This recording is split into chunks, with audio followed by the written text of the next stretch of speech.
ظہر کی نماز کی اذان دینے لگے، اللہ کے نبی کا انتقال ہو چکا ہے۔ جب اشہد ان محمد پر پہنچے تو روتے روتے روتے آواز بند ہو گئی، اور جلدی سے اذان پوری کر کے نیچے آئے، کہا آج کے بعد قسم اٹھاتا ہوں اذان نہیں دوں گا، میرا نبی نہیں ہے تو اذان بھی نہیں ہے۔ اور حضرت ابو بکر سے اجازت لے کر جب وہ خلیفہ بن گئے، جہاد پہ چلے گئے، 6 مہینے تک آئے نہیں۔ لاکھوں صحابہ جہاد میں گئے، کسی کو میرے نبی خواب میں نہیں آئے، صرف بلال کو آئے۔ بلال، یہ کیا بے وفائی، ہم سے ملنا ہی چھوڑ دیا، ہمارے پاس آنا ہی چھوڑ دیا۔ آنکھ کھلی تو ان کو یوں لگا جیسے اللہ کے نبی زندہ بلا رہے ہیں، یا رسول اللہ میں آ گیا، یا رسول اللہ میں آ گیا، اور اسی وقت اونٹنی کو بھگایا۔ 21 دن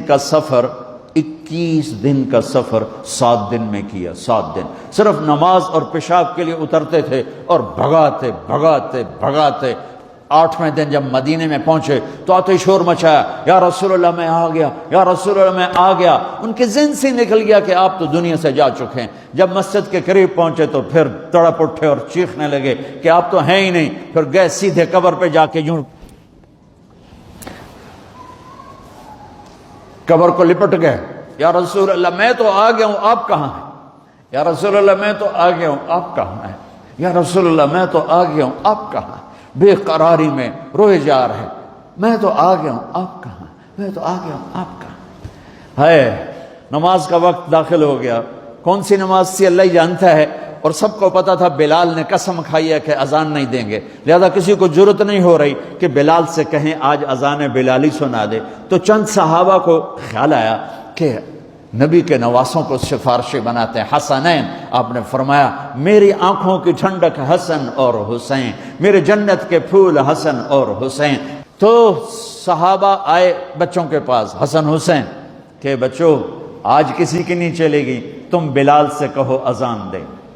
تو یہ دونوں ننھے منھے بھائی، حسن 7 سال کے، حسین 6 سال کے، 10 مہینے کا فرق تھا دونوں بھائیوں۔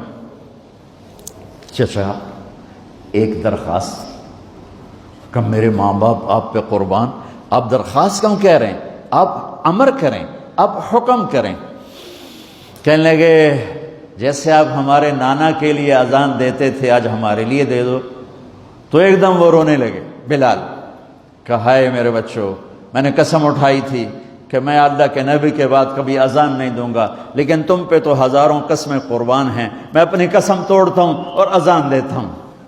جب وہ چڑھنے لگے اس بی بی کے گھر، قریب ایک انصاری عورت کا گھر تھا جس کی چھت پہ چڑھ کے اذان دیا کرتے تھے، تو سانس رک گئے سب کے، آنکھیں پھٹ گئیں، اور وہ یوں منظر دیکھ رہے کہ آج بلال تو ہے، محمد مصطفیٰ نہیں ہے۔ آج اذان بلالی تو ہوگی لیکن محمد مصطفیٰ کی جھلک نہ ہوگی۔ جب انہوں نے کانوں میں انگلیاں، جب انہوں نے اللہ اکبر کہا تو مدینے میں گھر گھر ماتم بچھ گیا، عورتیں بھی چیختی ہوئی گھروں سے باہر نکل آئیں، سارے مدینے کی گلیوں میں چیخ و پکار مچ گئی، اور یوں سب کو لگا جیسے محمد مصطفیٰ زندہ ہیں اور ان کا زمانہ ہے، لیکن آپ تو جا چکے تھے۔ یہ بلال کو جو رتبہ میرے رب نے دیا، یہ غلامی مصطفیٰ کی وجہ سے دیا ہے۔